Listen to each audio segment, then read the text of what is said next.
جج افضل مجوکا نے ایڈوکیٹ ہادی اور ایڈوکیٹ ایمان مزاری کی غیر حاضری میں ان کے وکیل کے ایسوسی جونیئر وکیل کو عدالت میں کھڑا کر کے سرکاری گواہان کے بیانات ریکارڈ کرنا شروع کر دیے۔ ایڈوکیٹ ایمان مزاری کو جب پتہ چلا تو بھاگم بھاگ کمرہ عدالت میں آئی اور کارروائی پر اعتراض کر کے یہ عمل رکوا دیا۔ عدالت پیکا قانون کے تحت اپنی طرف سے فرد جرم عائد کر کے گواہان کے بیانات ریکارڈ کرنے پر مصر ہے، جبکہ ایڈوکیٹ ایمان مزاری کا موقف ہے کہ ابھی تک ان پر قانون کے مطابق فرد جرم عائد ہی نہیں ہوئی، تو اسی لیے پھر جج نے سماعت کو کچھ دیر کے لیے مؤخر کر دیا ہے۔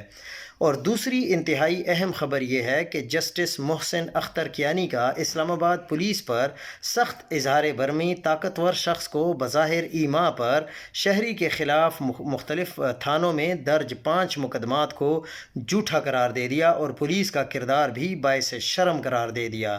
جھوٹے مقدمات درج کرنے پر پولیس افسران کے خلاف مقدمات درج کرنے کا عندیہ دے دیا۔ ایف آئی اے کو پولیس افسران کے خلاف تفتیش کے لیے معاملہ بھیج دیا گیا ہے۔